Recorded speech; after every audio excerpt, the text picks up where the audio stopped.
하나님께서 오늘 우리에게 주시는 말씀은 마가복음 14장 1절부터 11절까지 말씀입니다. 제가 받들어 봉독합니다. 이틀이 지나면 유월절과 무교절이라. 대제사장들과 서기관들이 예수를 흉계로 잡아 죽일 방도를 구하며 이르되 밀란이 날까 하노니 명절에는 하지 말자 하더라. 예수께서 베다니 나병 환자 시몬의 집에서 식사하실 때에 한 여자가 매우 값진 향유 곧 순전한 나드 한 옥합을 가지고 와서 그 옥합을 깨뜨려 예수의 머리에 부으니 어떤 사람들이 화를 내어 서로 말하되 어찌하여 이 향유를 허비하는가? 이 향유를 300데나리온 이상에 팔아 가난한 자들에게 줄 수 있겠도다 하며 그 여자를 책망하는지라. 예수께서 이르시되 가만두라. 너희가 어찌하여 그를 괴롭게 하느냐? 그가 내게 좋은 일을 하였느니라. 가난한 자들은 항상 너희와 함께 있으니 아무 때라도 원하는 대로 도울 수 있거니와 나는 너희와 항상 함께 있지 아니하리라. 그는 힘을 다하여 내 몸에 향유를 부어 내 장례를 미리 준비하였느니라. 내가 진실로 너희에게 이르노니 온 천하에 어디서든지 복음이 전파되는 곳에는 이 여자가 행한 일도 말하여 그를 기억하리라 하시니라. 12 중에 하나인 가롯 유다가 예수를 넘겨주려고 대제사장들에게 가매 그들이 듣고 기뻐하여 돈을 주기로 약속하니 유다가 예수를 어떻게 넘겨줄까 하고 그 기회를 찾더라. 오늘은 우리 인생과 세상의 주인은 누구입니까? 라는 제목으로 하나님 말씀을 전하겠습니다. 첫 번째, 예수를 죽일 방법을 구하는 사람들. 13장에서 폭풍을 예고한 구름이 예루살렘 주위에 몰려온다면 14장에서는 아예 예수님의 머리 위로 그 구름이 몰려드는 형국입니다. 예수님의 운명과 성전의 운명이 나란히 가고 있습니다. 마가는 이 시점에서부터 메시아의 십자가의 죽음에 전적으로 집중합니다. 마가복음 14장은 이렇게 시작합니다. 이틀을 지나면 유월절과 무교절이라. 유대인에게 있어서 가장 큰 명절 가운데 하나인 유월절과 무교절이 지금 언급되고 있습니다. 유월절과 무교절은 이스라엘 민족의 역사 가운데 가장 의미 있는 사건을 배경으로 합니다. 애굽에서 400년 이상 노예로 살던 이스라엘 민족이 모세의 인도를 따라 가나안을 향해 발걸음을 떼어 놓을 수 있는 결정적인 계기가 바로 이 사건이었습니다.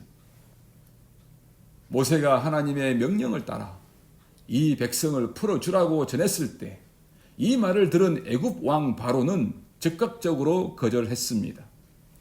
그의 고집스러운 마음을 꺾기 위하여 하나님은 애굽 땅 전례 없는 엄청난 재앙들을 퍼부으셨습니다. 우리는 이 재앙들을 모세의 10가지 재앙이라고 부르며 그 10번째 재앙이 사람과 짐승의 새끼 가운데 첫 번째 생명을 죽이는 재앙이었습니다.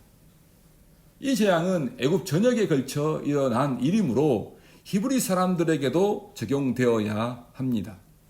하지만 하나님께서는 이스라엘 백성에게 한해서는 엄청난 재앙을 당하지 않도록 해주셨습니다. 이 재앙을 당하지 않도록 하기 위해 이스라엘 백성은 어린 양을 잡아서 그 피를 자기가 사는 집의 입구에 발라야 했습니다. 드디어 정해진 시간이 되자 하나님께서 보내신 천사들이 애굽 전역을 돌아다니면서 첫 번째 태어난 생명들을 죽이기 시작했습니다. 그러나 천사들은 어린 양의 피가 발라진 이스라엘 사람들의 집은 들어가지 않았습니다.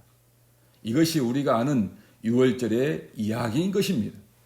즉 유월절에서 유월, 패스오버, 6월은 천사들이 집 입구에 발려진 어린 양의 피를 보고서 그냥 건너갔다는 뜻으로 붙인 이름인 것입니다. 이 마지막 재앙을 겪은 후에야 바로는 마음을 바꾸어 이스라엘 민족을 풀어줍니다만, 어쨌든 이 유월절 사건 이후부터 애굽 왕 바로가 풀어줄 때까지 이스라엘 백성들은 집에 머물면서 무교, 즉 누룩, 그 누룩이 들어있지 않은 떡을 먹으며 지시를 기다렸습니다. 누룩이 들어있지 않은 떡, 누룩이 들어있지 않은 빵은 발효가 되지 않았고 따라서 부드럽지 않습니다. 대신 발효가 될 때까지 기다릴 시간이 필요하지 않습니다. 하나님께서 이스라엘 백성에게 누룩이 들어있지 않은 떡을 먹으라고 명령하신 것은 명령이 떨어지면 즉시 집을 떠날 준비를 한 채 긴박하게 기다리라는 뜻인 것 같습니다. 어쨌든 이런 역사적 사건을 배경으로 하는 것이 유월절과 무교절입니다. 다시 말해 유월절과 무교절은 애굽에서 종살이하던 이스라엘 백성을 구원하신 하나님의 그 큰 일을 기념하는 절기입니다. 조상으로부터 내려오는 신앙의 전통을 가진 절기이다 보니 이스라엘 백성, 즉 유대인들은 로마의 제국의 지배 아래에서도 여전히 이 절기를 오늘날의 추수감사절처럼 아주 크게 지냈습니다. 심지어 이스라엘은 한 해의 시작을 이 절기를 기준으로 삼기까지 했습니다. 이처럼 비록 과거 다윗과 솔로몬 왕국의 영광은 유지하지 못했다 하더라도 민족의 정체성을 설명하는 절기이기도 했습니다. 더욱이 모세의 율법은 이때 모든 백성이 예루살렘에 와서 반드시 제사를 드릴 것을 명령합니다. 이 때문에 예수님 당시 예루살렘 성의 인구는 평소 10만 명이었다가 6월절과 무교절 시즌이면 20만 명 정도로 북적였다는 그런 기록이 있습니다. 물론 당시 예루살렘의 인구에 관한 여러 가지 주장이 있습니다만 적어도 확실한 것은 당시 예루살렘 성의 구조를 고려할 때 이 성의 최대한 수용 인구는 10만을 절대 넘을 수 없음이 분명한 것 같습니다. 어쨌든 이러한 상황은 6월절에서 무교절로 이어지는 이 시기에는 로마 제국의 군대도 안정과 질서에 민감했을 것입니다. 무엇보다 빼앗긴 나라의 백성으로서 민족의 해방을 상징하는 6월절이 당시의 유대인들에게 과연 어떤 의미로 다가왔을까를 생각한다면 로마 제국 군대로서는 이 시기에 신경이 곤두섰을 것이 분명합니다. 12장에서도 소위 대제사장과 서기관, 바리새인들이 예수님을 죽이려는 마음이 굴뚝 같았다는 것을 우리는 기록에서 보았습니다만 그 문맥을 이어서 14장 역시 이들이 여전히 주님을 죽이려는 마음이었다고 서두에 기록했습니다. 그러나 흉계라는 단어가 암시하듯 그들은 정당한 방법으로는 예수님을 고소하여 제거할 방법을 찾을 수가 없었습니다. 그러니 흉계, 즉 속임수가 필요했던 것이지요. 그럼에도 그들은 이렇게 말했습니다. 2절입니다. 밀란이 날까 하노니 명절에는 하지 말자 하더라. 밀란이 날까 하노니 명절에는 하지 말자 하더라. 그들은 예수를 잡아 죽일 방법에 대해서는 걱정하지 않았습니다.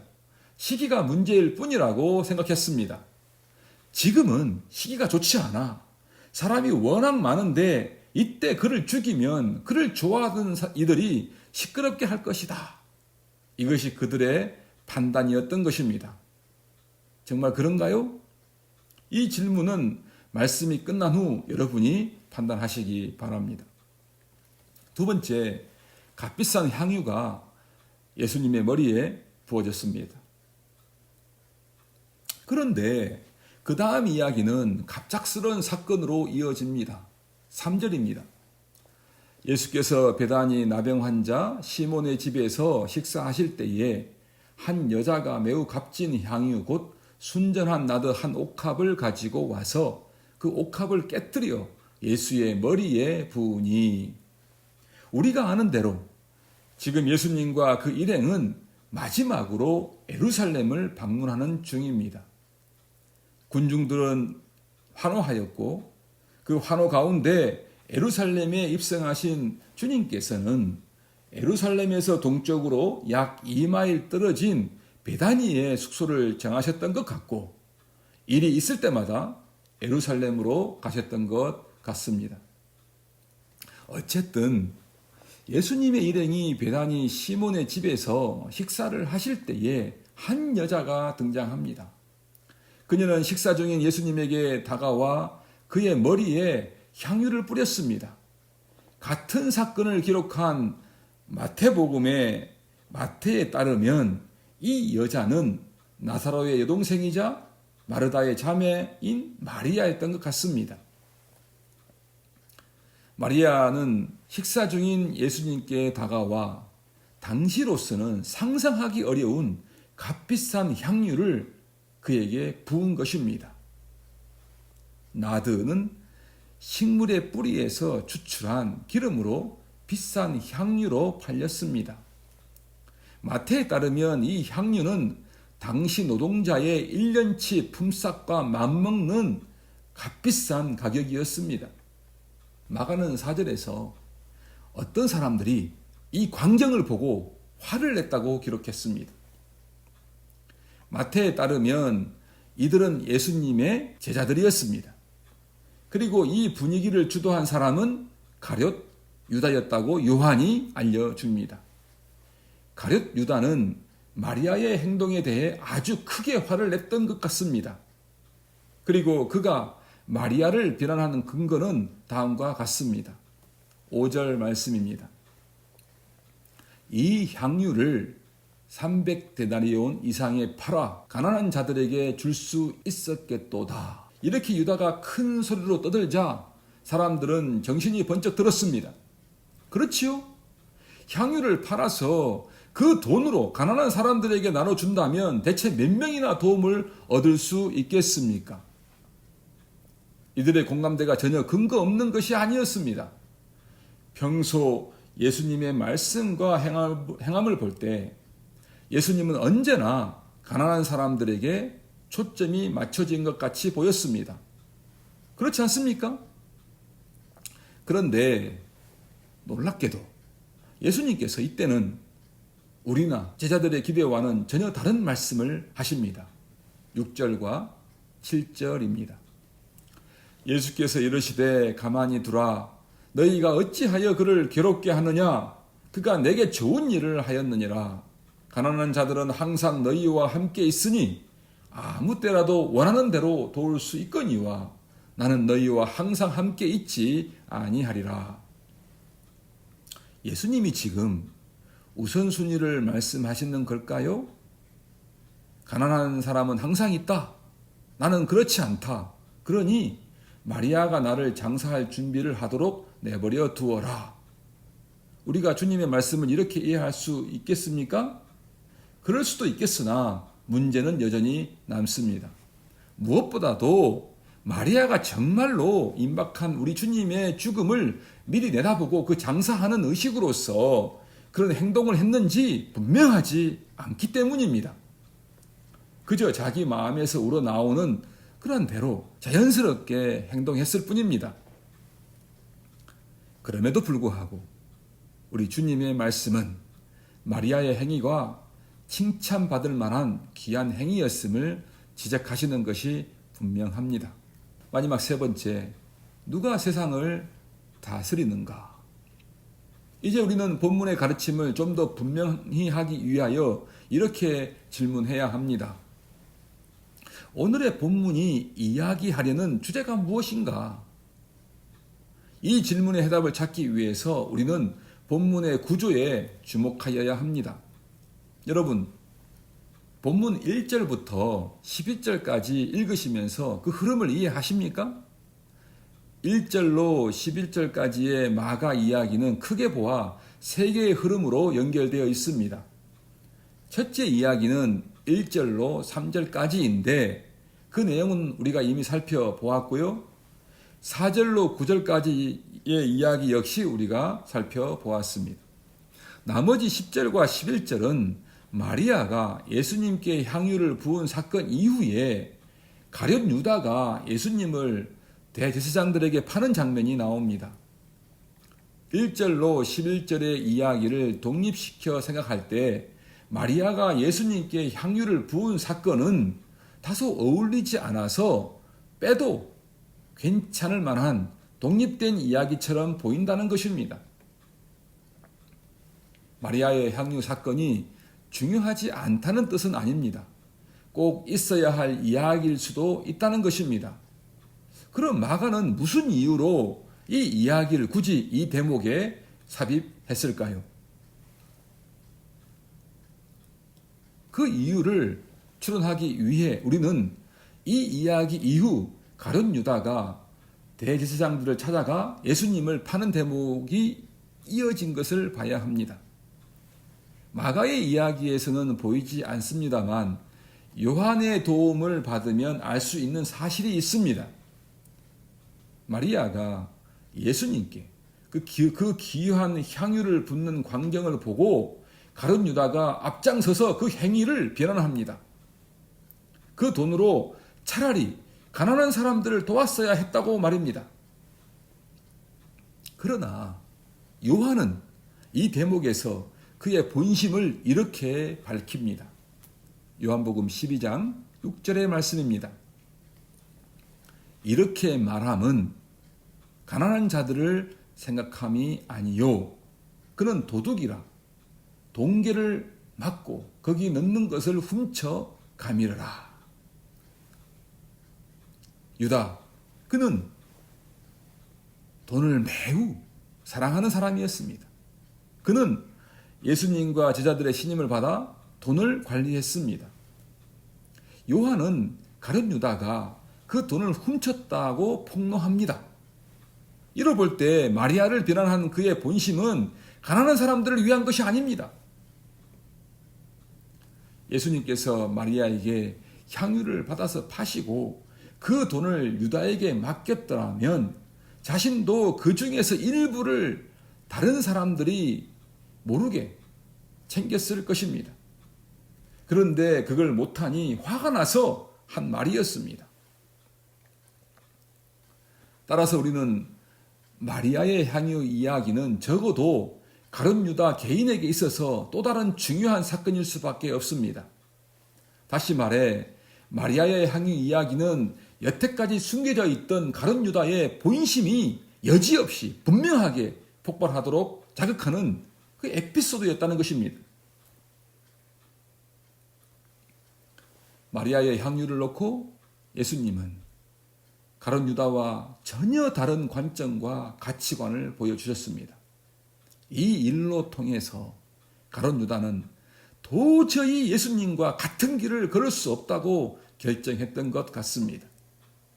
결국 그는 대제사장들을 찾아가서 자신의 선생님인 예수님을 팔아 넘기겠다는 뜻을 보였던 것입니다. 이 일이 오늘 본문의 흐름에 무슨 의미가 있을까요? 본문을 다시 한번 보십시오.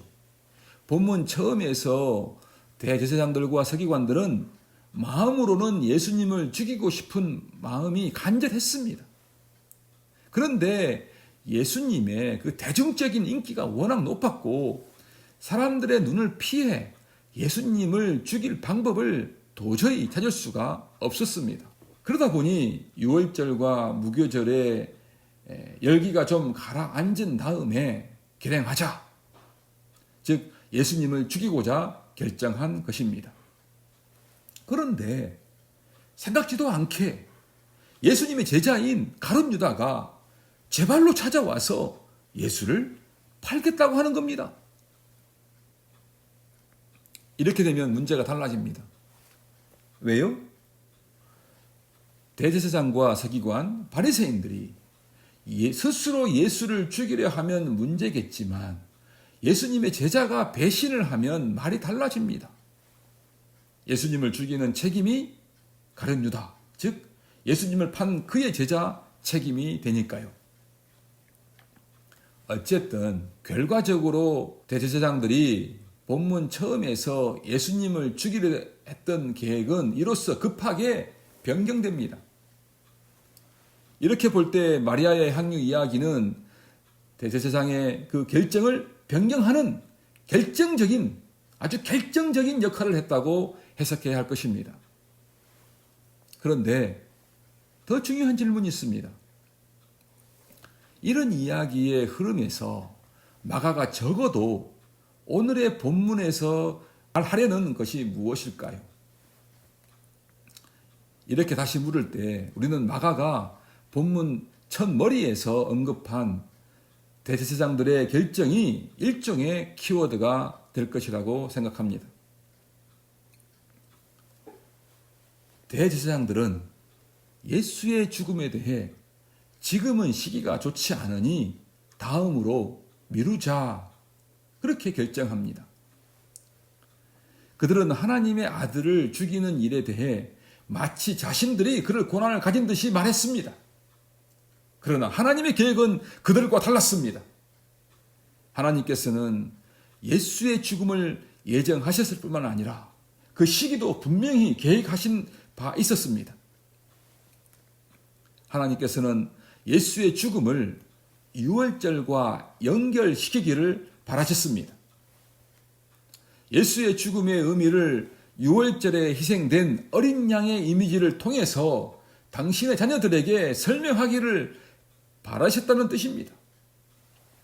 어쨌든 대제사장들의 스케줄은 뜻하지 않은 이 마리아의 해프닝을 통해 변경되었습니다. 다시 말해 대제사장들이 지고 있는 듯한 하나님의 구원의 역사의 흐름은 이처럼 돌발적인 사건을 통해 하나님에게로 주도권이 돌아갔다는 것입니다. 저는 바로 이 사실이 오늘 본문이 전해주는 중요한 메시지 가운데 하나라고 확신합니다. 사랑하는 은혜와 평강교회 가족 여러분, 마가복음 13장에서 우리 주님은 종말의 두려운 이야기 가운데 끊임없이 강조하셨습니다. 두려워 말라, 정신 차리라, 나를 신뢰하라. 역사의 마지막까지 이르는 모든 흐름은 나의 계획 안에 있다. 이 강조점은 오늘 본문에서도 여지없이 반복됩니다. 대제사장들의 계획은 그들의 예측하지 못했던 엉뚱한 사건 때문에 실패로 돌아갑니다. 그리하여 역사의 주도권은 여전히 하나님께 있음이 드러났습니다. 오늘 이야기를 통해서 우리는 세상의 흐름이 인간의 계획이 아니라 하나님의 계획대로 이루어짐을 배워야 합니다. 과거 역사에서 바벨론, 그리스, 로마라는 나라들에게 강력한 힘이 있어서 그들에게 세상의 주도권이 있는 것 같지만 그들은 지금 어떻게 되었습니까? 현재 전염병인 코로나19이 역사를 주도해 가는 것 같고 미국이라는 강대국에게 역사의 주도권이 있는 것 같습니다. 세상이 코로나의 계획대로, 미국의 계획대로 이루어질까요? 내 인생이 내 것 같지만 결국 누구의 손에 달려 있습니까? 내 인생, 우리의 인생이 결국 누구에 의해 이루어질까요? 다시 한번 질문합니다. 여러분, 세상의 주인이 누구입니까? 누가 세상을 다스립니까? 내 인생의 주인은 누구입니까? 우리가 이 질문에 대해 하나님이라고 대답한다면 현재 우리가 경험하는 수많은 의문 앞에서, 그 질문 앞에서 우리는 어떤 확신을 가져야 하며 어떤 태도로 살아가야겠습니까? 기도합시다.